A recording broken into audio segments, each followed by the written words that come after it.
Okay, I guess we're going to get rolling. All right. Um,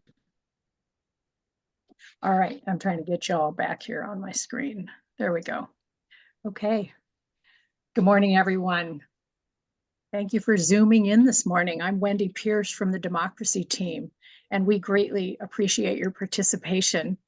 And once again, as a reminder, we enjoy seeing where each one of you is from. So if you wouldn't mind using the rename function in the upper right of your picture, we would really like that.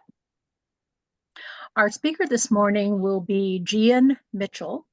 Gian is a policy and advocacy associate with the Housing Alliance. Originally from Spokane, he graduated with a bachelor's in peace studies from Whitworth.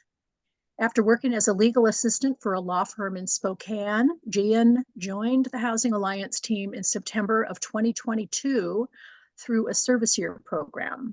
Afterward, he accepted a temporary position with the Housing Alliance that actually concludes this March. Gian was drawn to housing justice work after experiencing housing insecurity and seeing how fragile stable housing can be for anyone.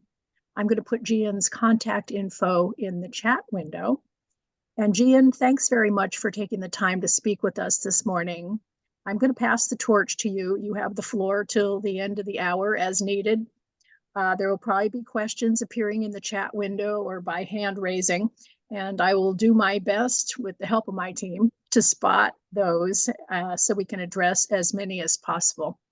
So I will pass the torch to you. Well, thank you for that wonderful Thanks. introduction. I appreciate it. And I really appreciate the space today to be able to share the Housing Alliance's legislative priorities and kind of give an update on where we're at. Little disclaimer, I'm a little bit sick at the moment, so like if my voice just dies, I apologize. But I should be okay. So let's hop into it. So our main priority this legislative session, and really just the thing we've been focused on really above all else, has been legislation to outlaw excessive rent increases. The bill number is House Bill 2114. The Senate version of it unfortunately died in the Housing Committee about a month ago or so. And what this bill would do would allow landlords to raise the rent in any given 12-month period by 7%, but no more than that. Fees would count as rent for the purpose of the increase, so a landlord couldn't raise the rent 7%, then add an additional reoccurring fee on top of that. It would give 6 months notice for all rent increases at 3% or more to provide tenants with more opportunity to plan for the increase. It would cap all move-in fees to the equivalent of 1 month's rent or less, prevent landlords from treating month-to-month leases differently than fixed-term leases in terms of rent levels and fees. One trend we've really seen across the state is that some landlords will, going month-to-month provides additional just cause protections for a tenant. And what the landlord will do then is really hike up the month-to-month rental rate versus the yearly lease rate. And we're trying to prevent that from happening. It would create a landlord resource center and a model lease for landlords. There'd be enforcement with a private right of action, some penalties, and then there would additionally be enforcement by the state attorney general's office on a class action basis. And then in cases where the landlord attempted to raise the rent above what is allowed under the bill, the tenant would be able to quit their lease and move without any kind of penalty. Also cap late fees to 1.5% of the tenant's total monthly rent. And then the House added 2 additional amendments on the floor to apply the cap to short-term rentals and to add a study just on the effects of the bill as well. So there are a few key exemptions in the bill. And new buildings from the certificate of occupancy through the first 10 years of their existence would be exempt for the bill. This was done to really reassure lawmakers and reassure some of the critics of rent stabilization that the bill is not going to negatively impact new housing supply. It would give an exemption from the rental rate increase limit for several living situations where the owner is also a resident of the property in question. And then for situations in which there's like if the rent's already regulated by a fund source or it's owned and operated by a nonprofit or a public housing authority, they'd be exempted from the rent increase limitation notice requirements into the cap on deposits. And just a note on that, because we know that folks in nonprofit housing still, they need rent stabilization as much as anyone. And we did want to highlight the fact that the legislature is working on to cap rent increases in nonprofit and public housing authority owned housing. The Washington State Department of Commerce and the Washington Housing Finance Commission, they're both required to report to the legislature on how they're going to cap rent increases. And that report's due to lawmakers no later than December of this year. And then I would also highlight that for-profit tax-owned credit housing is not exempt. So even if there's a tax credit there, if it is for-profit, it is not exempt from this legislation. And kind of a brief update on where we're at. We're in the Senate Ways and Means Committee currently, and in the lead up to the hearing, we had over 3,000 people signing pro on the bill. Advocates really showed up in force for the bill to kind of counter the opposition. The opposition actually signed in more than 2,000 people just in straight opposition to the bill. Both of those numbers are bigger than we have ever really seen for any of the legislation we supported in the past. Gian, Yep. I'm just going to interrupt as tech support. Could you speak a little slower, please? Thank you for that. Appreciate it. You're welcome. Okay. Yeah, just let me know if I keep talking fast again. But in the hearing itself, we had a very strategic and select group of testifiers. Testifiers in support of the bill included tenants, manufactured homeowners, seniors, landlords, officials from local governments. We had folks in person and via Zoom, and folks really shared their experiences with lawmakers from across the state. Before we get into that, though, I'm going to share a 5-minute clip from TVW's legislative review on the House floor debate from the bill successfully passing out of the House. And I've got these clips preloaded, so hopefully everything works out okay, but we'll see.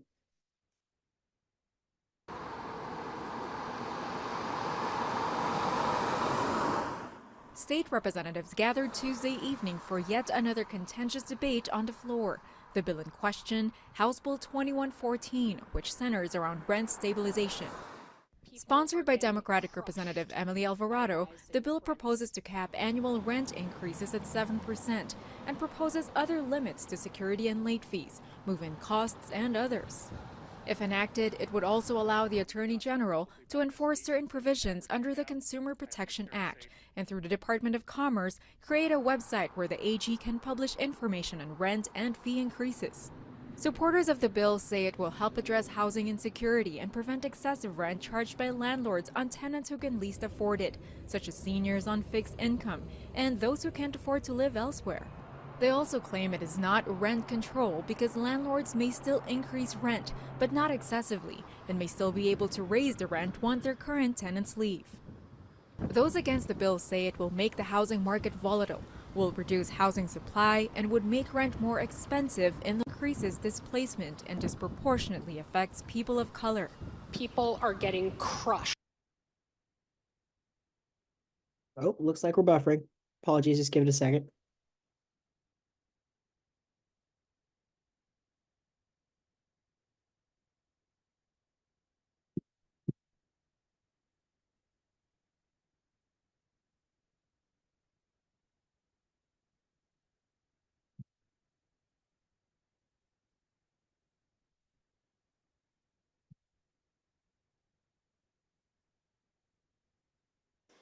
Rents are going up faster than wages. Seniors see rents going up faster than Social Security. Families are making impossible choices while paying more and more to landlords. A record number of Washingtonians is spending more than half of their income on rent. Create basic fairness for renters and manufactured homeowners in Washington. Prevent excessive rent increases. Make it possible so that when people pay their rent on time each month, they know how high the rent will go and they can plan and budget. Speaking in opposition, Republican Representative April Connors said the bill will do the opposite. I fear it's going to drive up the cost of housing, and I fear that it's going to hurt our most marginalized people. Prices are starting to show signs of stabilization, Madam Speaker.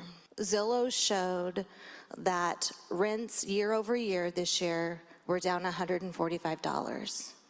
Right before I came onto the House floor today, I looked it up again. It's down to $149. Showing his support for the bill, Democratic Representative Chipala Street disagreed. As a landlord, I know that you can run a stable rental business with rent stabilization. My main cost is a mortgage. That's fixed. My variable expenses are much smaller than that fixed cost. My revenue comes from rent. I have the ability to raise rent as much as I want, but I don't need to raise it very much because it is so much bigger than my variable expenses to keep my business profitable. With this bill, if I was to raise rent 7% each year, my revenue would double in 10 years. That far exceeds the increase in my costs.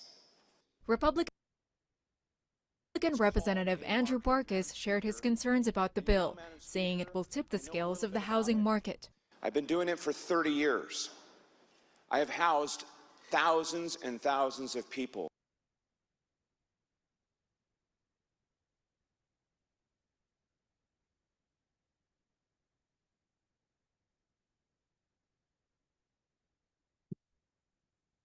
Okay, well, I'm unfortunately going to cut Rep. Barkis off because it appears that we're having some issues buffering. There wasn't anything related to the bill after, it basically ended after he was done talking. But there's a couple things I want to highlight from that floor debate. The talking points the opposition used, they were really tame compared to some of the vitriol aimed at prior renter protection legislation that's been present in the past in bills we've supported. And Michelle Thomas, our policy and advocacy director, she's been fighting for renters' rights in Olympia for about 19 years. And she specifically called out that as a victory for our movement. We've really shifted the conversation such that the opposition can't get away with denying that there's a problem anymore. And that's a big win. Regardless of where the bill goes, that is a big win in and of itself. I'm also going to share some testimony from some of our advocates who testified in the hearing in Senate Ways and Means last Thursday. The first one is, his name is Craig Peck. He's a landlord, and he's breaking down some misconceptions about the costs about the effects of rent stabilization on a landlord running a small business. Yes. Please go ahead. I'm Craig Peck, a landlord with 2 rental houses and a career including financial analysis, speaking in favor. A 7% limit when occupied is more than enough. Our biggest expense is the mortgage. It does not go up. Our variable expenses, like property taxes and maintenance, do go up. These expenses range from 20% to 40% of our rents. Here's the math for variable expenses at a mid-range of 30% of rents. A cap of 7% would be enough to cover catastrophic 23% annual increases in these variable expenses.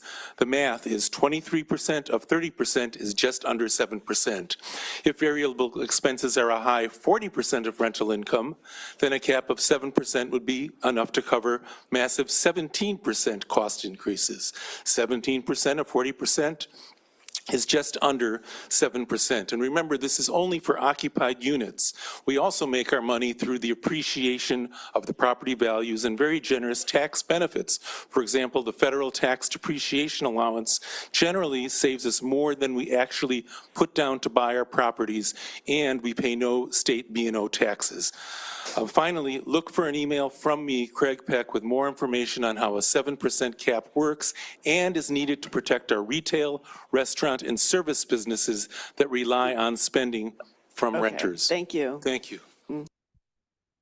So Craig's been a longtime advocate for us, and he's just a wonderful human being who is very frank, and he really pushes the fact that he's a landlord, and this bill is not anti-landlord in any way, shape, or form. He's a small landlord, and he really believes that this is worth doing. Our next testifier is Douglas. He's a manufactured homeowner and leader in his community, and his testimony was particularly powerful. Madam Chair, Senators, staff, my name is Doug Freimark. First, I want to echo all the pro comments so far on this 2114. From what I've heard so far, believe me, it's just the tip of the iceberg. It's really much worse than that if the truth were known. I am a 76-year-old Vietnam-era veteran, and I currently live at Woodland East Manufacturing Home Park in Woodland, Washington, which is a 130-unit, 55-plus community where I own a home, and the space rent has gone from $350 per month to $1,250 per month in a little over 6 years. Also, the selling price and value of my home has been actually cut in half due to these recent astronomical increases. It's hard to believe, but it's true. I won't speak ill of all manufactured home park owners because some of them are good and they're not that greedy. But there is the other end of the spectrum that you really need to know about. I'm a lifelong Republican voter, and I'm here to tell you that this is a bipartisan issue. There's nothing Democratic or Republican about it. This is a people issue. I can tell you stories about people being locked out of their homes, forced into the street in cold, wet, raining weather, nearly starving to death with no place to go. But you'll hear others say that too, though. I'd encourage you to consider the 2114 as a humanitarian effort to improve things for everybody, especially low-income seniors and veterans. Thank you. Thank you very much. All right, no. So our next testifier, Monica Zazueta in the 49th Legislative District. A couple notes on her testimony. She's given a version of this testimony to previous committees this legislative session. And it's actually, her testimony has been quoted in her local newspaper. We did get a really great article from the New York Times, and she was quoted in that as well. And Rep. Stonier, during the floor debate, represents the 49th Legislative District and actually pulled some quotes from her testimony to just give lawmakers a taste who hadn't already seen the testimony. And Duana, another one of our testifiers, was also quoted by Rep. Stonier in that same floor debate. Hello, my name is Monica Zazueta. I am from Vancouver, Washington, and I'm a proud mom to 2 kiddos. And I've had multiple rent increases, not rent decreases, throughout the years. And I ask myself, what more do you want from me? A 10% rent increase is an extra $189 a month on our current rent of $1,895. That's an extra $2,268 a year for our 2-bedroom duplex, plus utilities, diapers, food, gas for car, phone, and internet. Rent stabilization would give my family the security homeowners have, and a 7% rent increase a year would be a reasonable amount. This bill would protect from higher rent prices so that my family and I don't become homeless again. The fear housing insecurity causes has a massive toll on my life and mental health and my children's mental health. Our 9-year-old had a mental health crisis this past November, and when rent stabilization died in the Senate last time, it made him feel like his life isn't important.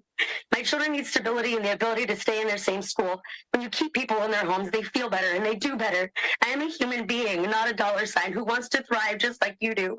We want that housing security like all of you have. I'm sad, scared, and I'm begging for your help. Please vote yes for rent stabilization. Thank you. Thank you. Like I said, Monica has her story is heartrending, but she's an extraordinarily effective advocate, and I cannot give her enough props for the way she stepped up this legislative session. So a little bit more on where we're at currently. Today's the cutoff for rent stabilization to be voted out of the Senate Ways and Means Committee. If it isn't passed out of committee today, it's likely going to die this legislative session, and we'll need to wait another year for action. And we know that folks on the ground can't wait that long. I'll share a key action alert after the presentation with an action you can take to support the legislation. And I really just thank you for taking the time to do that action alert. So our next priority that we've been focused on is the Affordable Homes Act, House Bill 2276, Senate Bill 6191. So this would create an ongoing fund source for the Housing Trust Fund. It would give additional funding for affordable housing for people with developmental disabilities. It would give more funding for the Apple Health and Homes program, and fund operations of housing built with the Housing Trust Fund. In the next 20 years, we know that Washington needs almost 650,000 new additional homes that are going to be permanently affordable to low-income households. We need that. And this bill is a part of that solution. It would generate an additional $220 million per year for affordable homes. And it would do this by adding a new real estate transfer tax of 1% on properties that sell for over $3.025 million. The seller pays the tax, and it's a tiered tax, so only the portion of the property sale over $3.025 million would be taxed. For example, if the property is sold for $4 million, only $975,000 of the $4 million would be taxed at 1%. And it would reduce real estate excise taxes for properties selling for less than $3.025 million. This is really a tax cut for the vast majority of property sales in Washington state. At the lowest tier, passing this bill would mean a property selling for $750,000 would save $400 in REIT if the Affordable Homes Act is passed. and where that bill is at. So this bill, the House and Senate version, they're both necessary to implement the budget. That means they're exempt from cutoff dates. You'll sometimes hear bills like this referred to as NTIB as well. And this essentially means they have until the end of the legislative session to get through. House Bill 2276, they had a hearing in the House Finance Committee on Friday, and it was voted out of the committee. Supportive lawmakers actually managed to prevent two harmful amendments from being attached to the bill, and we were very excited about that. And our next priority is particularly dire. So document recording fees are collected through the sale of homes. A portion of the revenue goes to the state and a portion goes to local governments. And because of the slowdown in the housing market, less revenues come in than anticipated. This revenue is used for homelessness services, and the legislature anticipated the gap last session, and they thought they backfilled it already. They passed a really historic amount of money for it last legislative session, and unfortunately, the estimate of the size of the gap was it was too small. They underestimated essentially. And now we know that we're going to need an additional 6.98 million to completely backfill the gap and prevent cuts to homelessness services at the local level. Thankfully, in the House draft budget, they completely backfilled the shortfall of 70 million. We were extremely proud about that and extremely happy for that. Unfortunately, in the Senate draft budget, they only allocated 21 million to the shortfall. That's not enough to backfill those costs and would result in cuts to homelessness services across the state. We know that current funding for service for homelessness folks is not enough to meet the need, and we know that we cannot go backwards. We can't accept cuts. And then in some additional positive budget news, the House capital budget included 153 million total in new funding for affordable housing. That's a really historic amount for a supplemental budget year. And the Senate capital budget included 111.65 million total for affordable housing as well. Both of those numbers are extremely positive, and we're really happy that the legislature is beginning to understand the scope of the problem. And then our final priority this legislative session is progressive revenue. It's Washington's gift card accountability package. And this might seem a little bit out of our lane of housing, but we at the Housing Alliance, we understand that we don't have enough funding right now to meet the current need.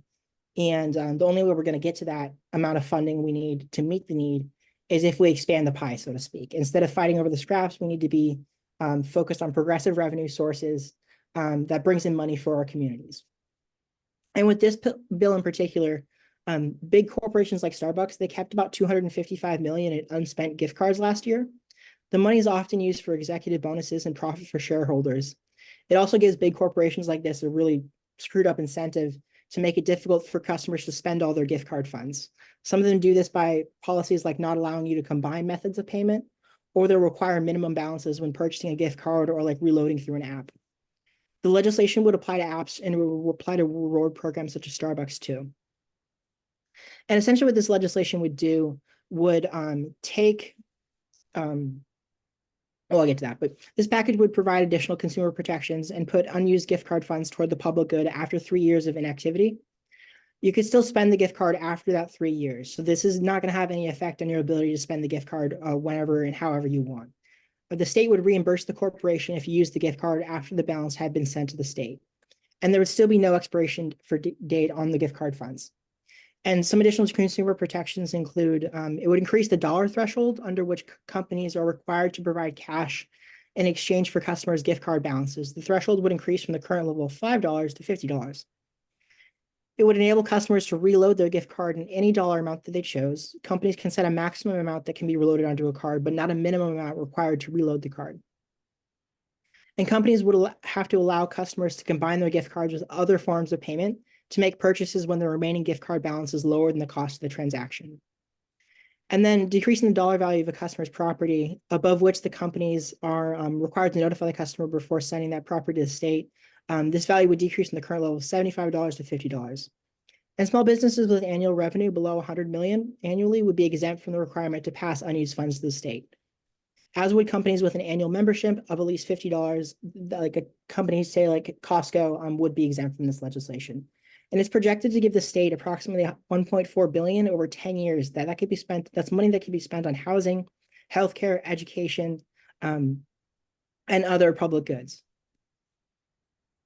And this bill in particular is still in its committee of origin in both houses. It's also necessary to implement the budget. So it has until the end of session to go anywhere. But I believe it's still in its committee of origin in both houses at the moment. And then I'm going to stop sharing my screen in a moment here and drop some links in the chat. And at that point, we can take questions. And then if you want to just take a moment to take these actions, I would very much appreciate it. The Housing Alliance would appreciate it. Renters across the state and the folks that rely on these services would very much appreciate it. Drop these in the chat.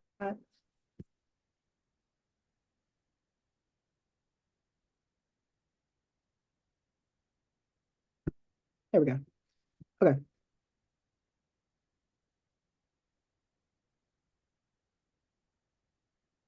Okay. And I see a couple questions in the chat. Julie, we'll share the PowerPoint out. I'll submit with I'll share it with the event organizers, and we should be able to maybe send that out in a follow-up email or some kind. But any questions? And I'll start looking through the chat here. But yeah, I think the first one in sort of in the lineup was from Julie Rodwell, asking about the federal COLA being 3.2%. Why is the ceiling not the COLA or inflation rate? So in all honesty, we would love to have a rent stabilization bill that the cap was at like the COLA, essentially. Like that would be something we would support. It's just the political reality is that we started this session with 5% and it got raised to 7%. And we've been fighting as hard as we possibly can to ensure that that cap doesn't get raised any further, because we know we recognize the fact that for some folks, even a 7% rent increase, that's still destabilizing. That's still a lot. It would prevent the kind of like abusive and tenant protection circumventing, like rent gouging we've seen where some folks have gotten like a 15, 20, even 30% rent increase. But even a 7% increase could still be too much for some folks. And we would like that rent cap to be as small as we could get away with getting it. The reason it's not tied to the rate of inflation is essentially that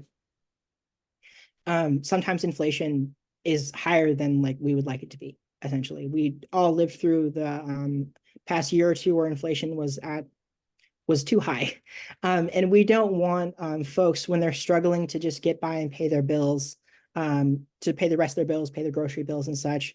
We don't want folks to suddenly have to pay like a 10%. Have to deal with the 10% rent increase on top of that if it's tied directly to the rate of inflation. There's a question from Melvin Mackey. Will there be any changes in the bill for the 25-26 legislative session to help it pass, presuming that it doesn't get out today? Yeah, if it doesn't get out today, I mean, we'd be introducing a new bill at that point, and there definitely would be changes. It would also be, I see some folks are not seeing the links to the action in the chat, and it looks like I direct messaged that to somebody instead of putting it to everyone. So apologies. Thank you for alerting me that. But just drop those links in the chat again. And essentially, I'm sorry, can you repeat the question? I got a little distracted by the chat. Had to do with would there be any changes in the bill for 25-26 legislative session? There definitely could be. Again, we don't have any like changes that we're eyeing at the moment that we'd definitely like to make, but one I would guess at would be setting that rent cap back to 5% at the start of that legislative session.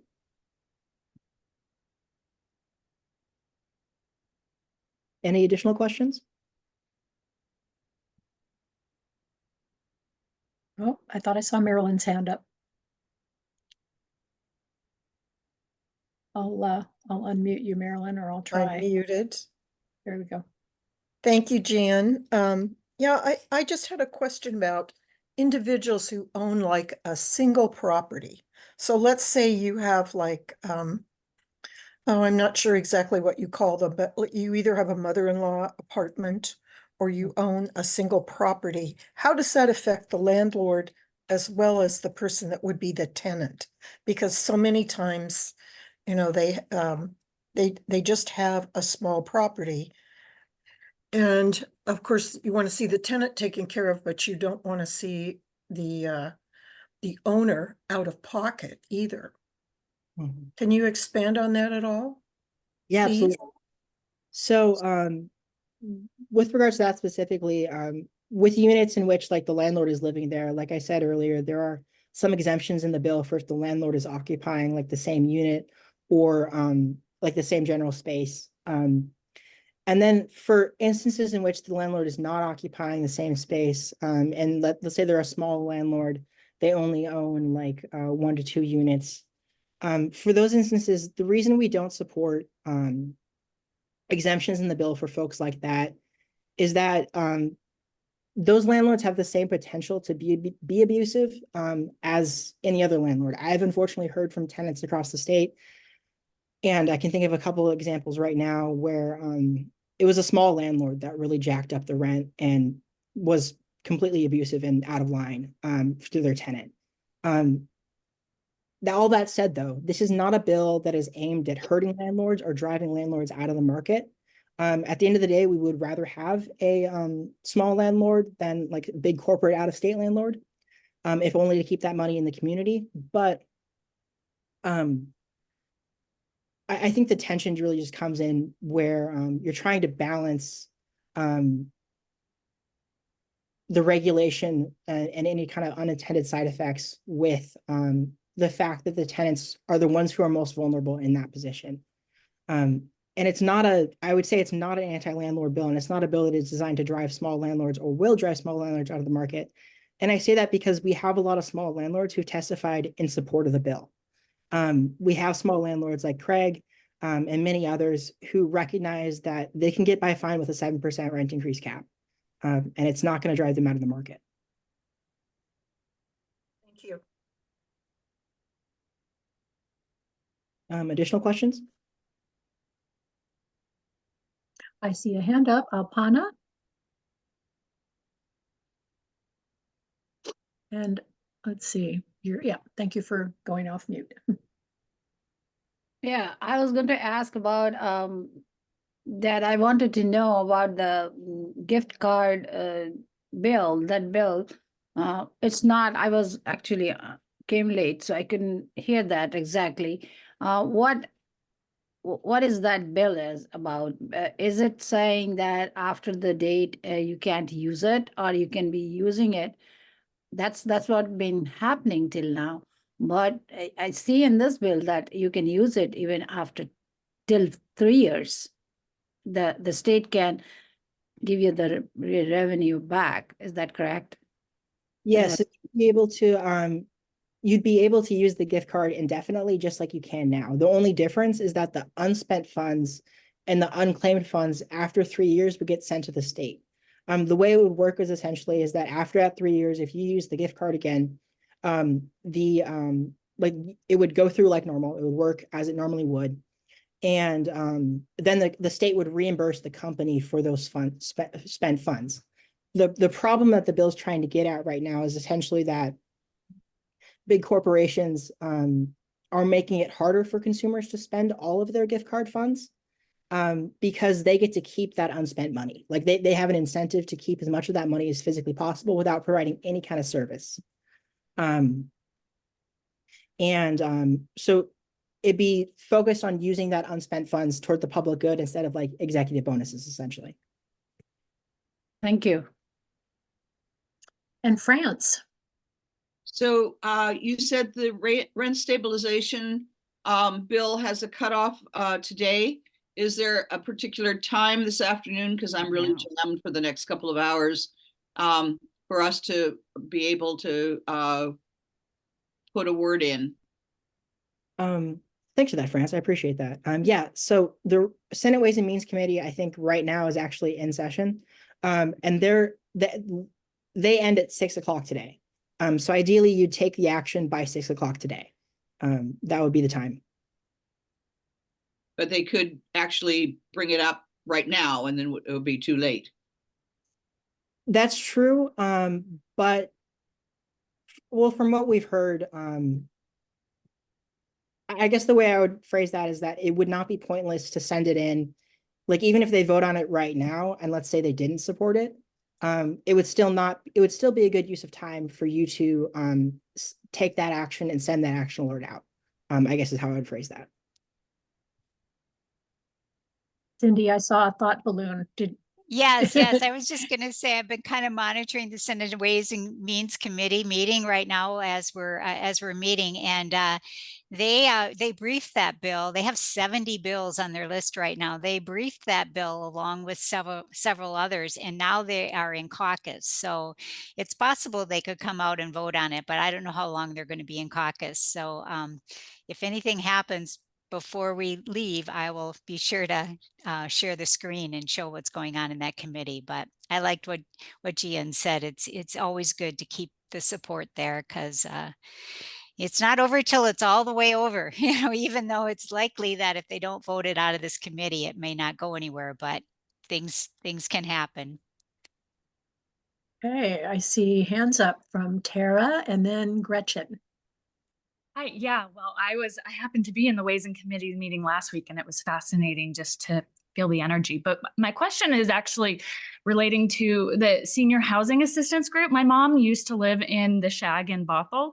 I'm currently moving her back down to Arizona because of the rent increases. And I wasn't sure how, even though she qualified for 50%, affordable housing, and we were assisting a significant portion of that for her.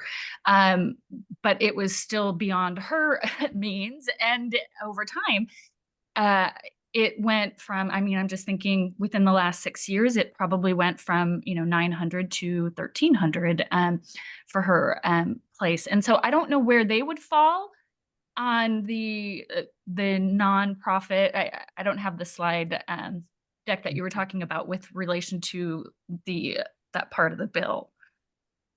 So, quick question is, do you know if the building itself and like the person who the rent ultimately goes to, is it owned by a nonprofit or a public housing authority? The building itself, I would think it's probably, I don't think it's a housing authority. I think they only have a certain percentage, right, of units, the minimum kind of units in there. That sounds like it could be a tax exempt building that could put, if it's a tax exempt building, and it's run by a for-profit company, essentially, this legislation would not, this legislation would affect that. If it's owned by a nonprofit, then the nonprofit housing would be exempt. Okay. So, and I see, yeah, Julie it lives in the same building, and so it is owned by a nonprofit. Okay. Well, that gives me good fuel for whatever fire we need to move forward with. Yes. And I would just follow up with that and say that, like, we know that, like, for nonprofit, like folks in nonprofit housing are facing some of the same problems that folks in for-profit housing are facing. Absolutely. I would really emphasize that end of this year, like, stay tuned. The legislature is looking at other ways to make sure there's a cap for those folks who are at risk and in those vulnerable housing situations and in nonprofit or public housing authority owned housing. Yeah, thank you. Yeah, Gretchen. Yeah, I had a question on rent stabilization. Is it possible that some landlords in that would just every year then raise it 7% so that they have a cushion? Has there been any thought of allowing them to accumulate, I'll say, credits? In other words, if they really only need to raise it 3%, they would have 4% in credit, that in the future, if they needed, really needed some help because of I don't know, somebody destroyed a unit. I'm kind of grasping here, but because I can see that 7% every year, and then I can build up a credit if inflation, say, is 3%.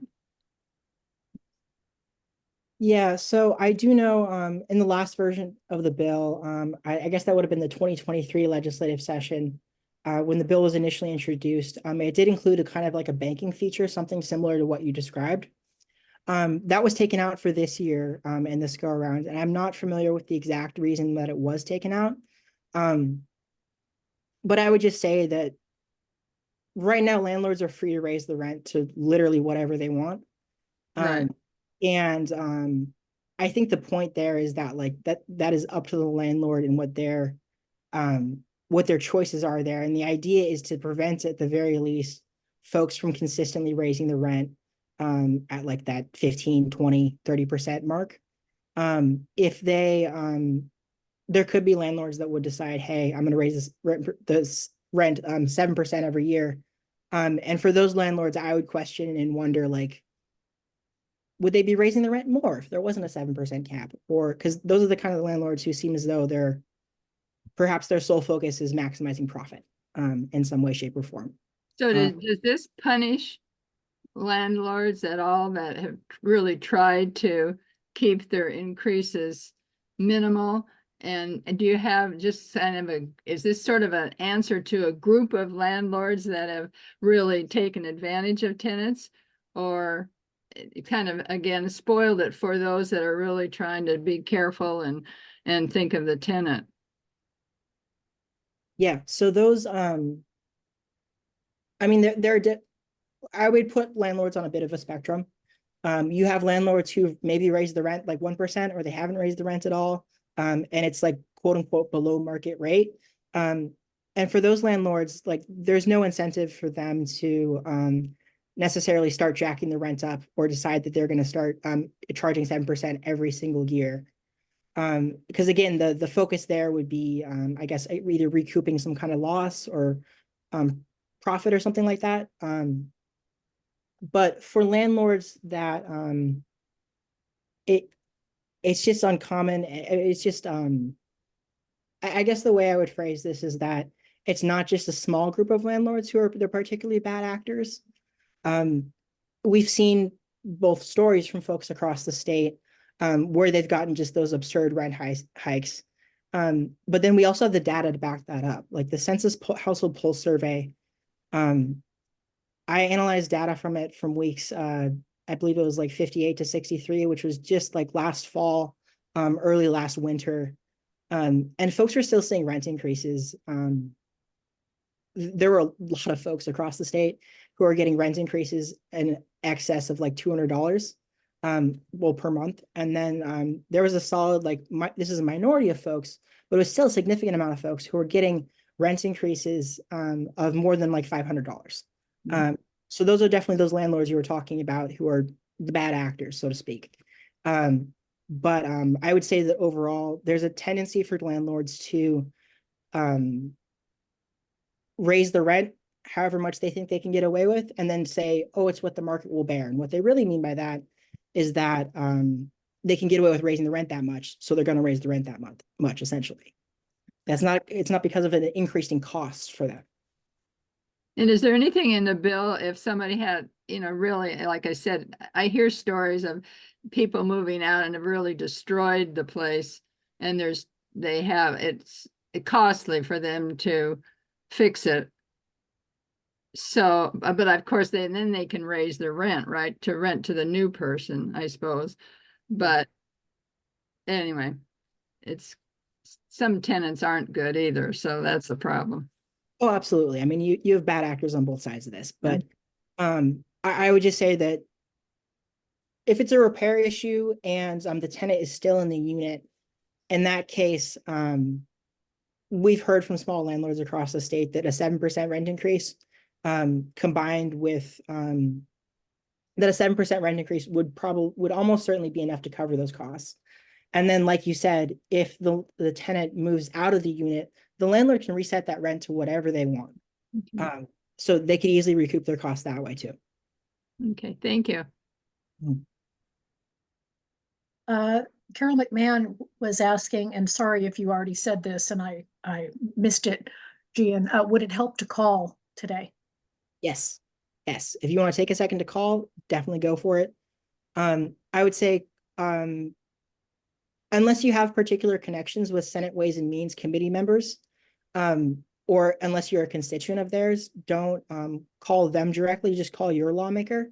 Well, frankly, call all of your lawmakers, even your lawmakers in the House, because when this gets out of committee, and ideally once it's passed by the Senate, there is a chance that there's that it would need to go back to the House and there would need to be like this caucus where they're negotiating things about the differences in between the bills. So House representatives are not quite off the hook yet. And we want to make sure those who voted for it get a thank you. And we want to make sure those who voted against it get some encouragement to vote for it if it's in front of them again. Cynthia Denny was asking to discuss the excessive paperwork for government housing, especially if you have self-employment income.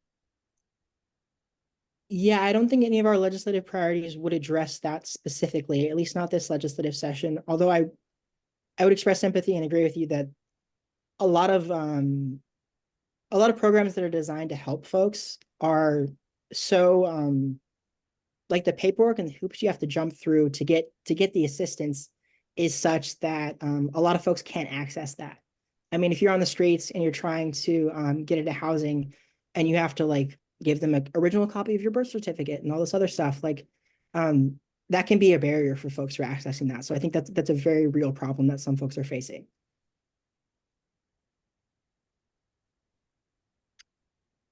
Cynthia Denny also asked if there is any way to require every city or town to have an inclusionary code. Was she talking about zoning policy there? I'm not sure. Cynthia, can you expand on that a little bit?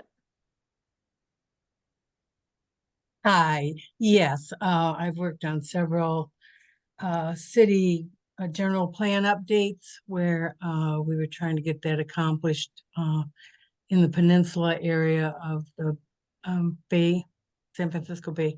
And when one community had it and another didn't, there was a disproportionate amount of housing being developed in one area and not pretty much none in another.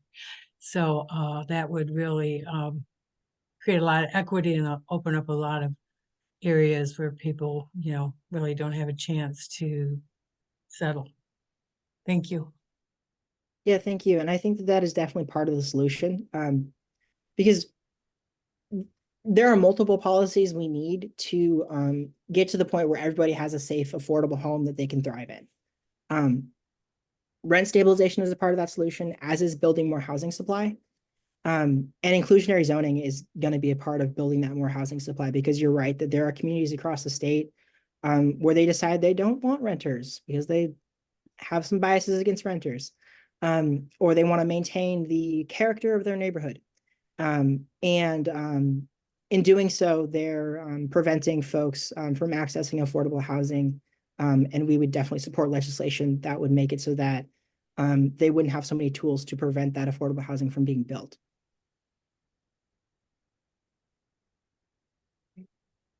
Carol Sullivan, did you have a question for Tara? I think you did. I should know to unmute. I do have a question for Tara because I happen to know the answer. So Tara, if you're still yeah, with I'm here. What were you doing in Olympia last week? Why were you there? My son was in the Senate Page program, which is a program where students ages 14 to I think 16 or 17 get to participate in all things legislative. You could be Senate pages or House pages, although there is a friendly little rivalry going on between the two. And so he got to do everything from writing a bill and participating in a mock committee to try and get that passed, just as we've been talking about today. And he got to run errands on the Senate floor and got to have lunch with our legislative district senators. So yes, if there are any other grandparents that might have interested grandkids, I'm happy to put his email and mine in the chat, and feel free to reach out to us to ask for more, because it was a wonderful experience for him and I. And we wound up staying, we stayed up the whole week. But the students can go and stay with host families too. It's a wonderful program, and there's only, I think, 3 to 6 in the nation, and Washington has the best program, and they're all kind of modeled after Washington. So really cool. Wow, that's great. I wanted to add, I happen to be on TVW, as I often am these days, and they had recordings of the mock committee, and I thought it was so inspiring. It was so great. One of the things they talked about was the daylight savings time switch. So I put in the chat the link to that. I thought it was very, like I said, very inspiring seeing these young people work like that. And yay for state of Washington and yay for TVW. There's so much good content out there. Yeah, I was so glad that they did that because that was one of, I tried to be on campus as much as I could and follow him around without following him around. But I was so glad that they recorded that. And it was funny because my student, my son is very much a public education advocate. However, he was the one that was advocating for the homeschool bill near the end. And it was funny because it created wonderful conversations for us just to, I mean, he knows of all the funding problems in education that we're going through right now too. So it's just great to see these kids that are just passionate and for one reason or another and learning to use their voice. So I hope it continues and really that last week there was, I think, 30 on the Senate side, which is almost double what it usually is. So there's opportunity for a lot more people. I don't believe it's as lucrative as people might think it is for students to participate in. It's a great opportunity.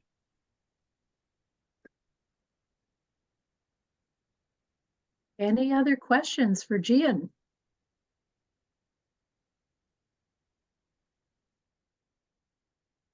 Gian, I think you're off the hook. Thank you so much for your time. This has been really great. We've all learned a lot. And again, I put your contact information in the chat way up above if anybody wants to contact you. So thank you so much again. And we just happen to have Julie Rodwell on Zoom with us today, and she's going to be one of our speakers next week. So Julie, can I put you on the spot for a second and have you give us a snippet of what you're going to be talking about next week?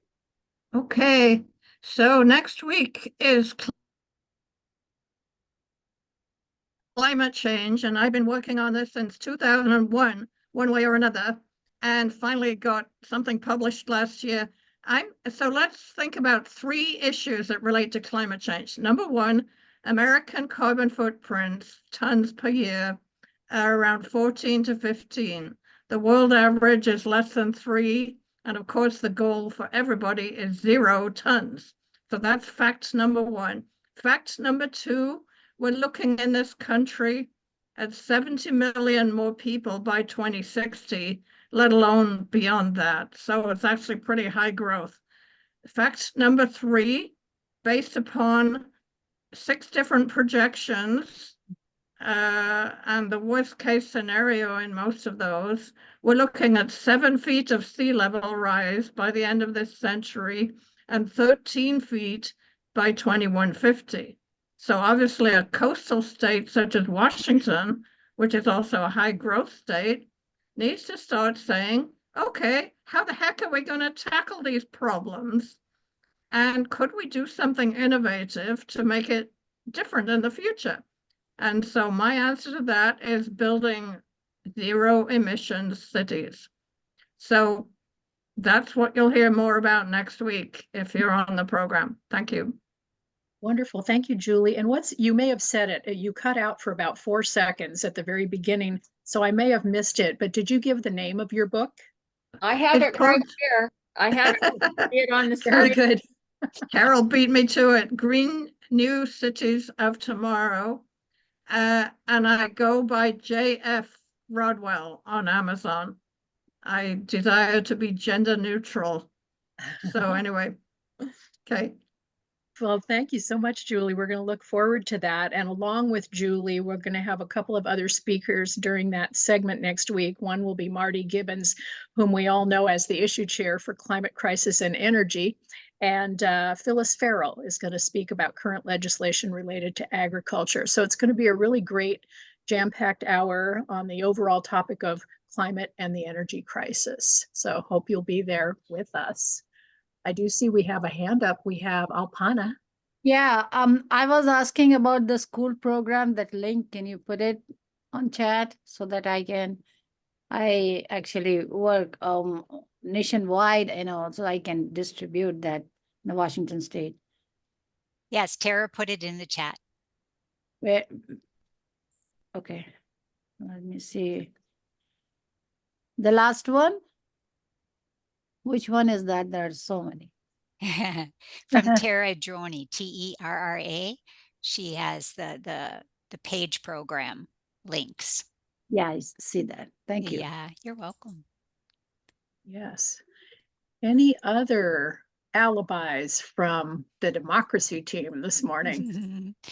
Just a shout out again, I put the link to the legislative newsletter in, just in case anyone didn't get a chance to look at it yet. Cynthia Stewart, who unfortunately couldn't be here with us today, she has an action alert on the 2114, along with the one that Gian put in the chat. So hopefully you've all had a chance to do that. If not, it's, as he said, it's not too late. Good. Any final, oh, France has her hand up. France?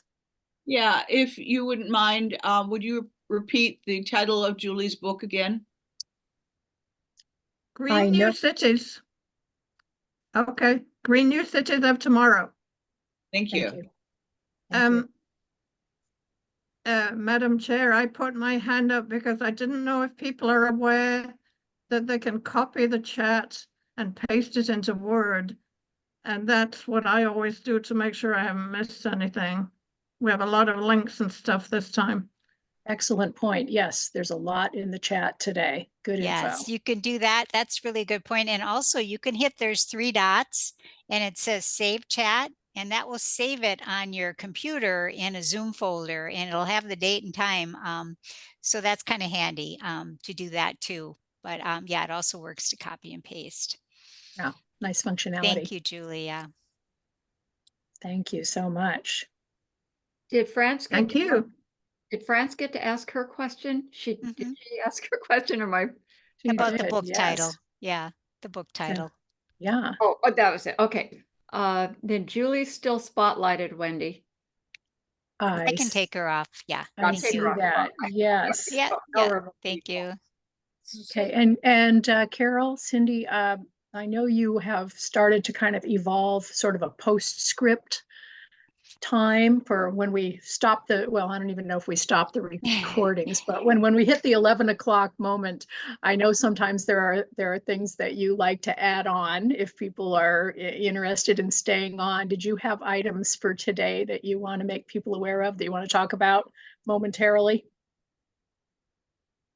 I think we're good. Yeah, I think we were hoping that the Senate Ways and Means Committee would come out of caucus and we could play some of that hearing, but that's not happening. And Cynthia had a question in the chat. Is there a National Elections Committee for League of Women Voters? I'm not exactly sure what that means, Cynthia. That would mean political campaigning contributions, PACs, etc., to support or campaign against various candidates. No, we don't do that. The League of Women Voters does not support, endorse any candidates or political parties. There is an option to donate to either the advocacy. We do a lot of advocacy like we're doing now, only on issues, not ever on candidates. There's option to donate for that, or also for the education we do when we during the election season, all the leagues do election forums where they have candidates come in, and candidates from all the candidates that are on the ballot. So we're always very careful to be nonpartisan. Excellent point. Thank you. And it looks Yes. like we're straight up 11 o'clock. So good yay work. us. We Thank ended on you. time. Thank you, everybody. We hope we're going to see you next week. Okay, bye. Bye-bye.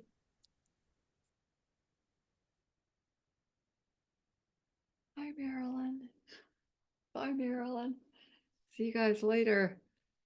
Bye, Jim. Nice to see you. Bye.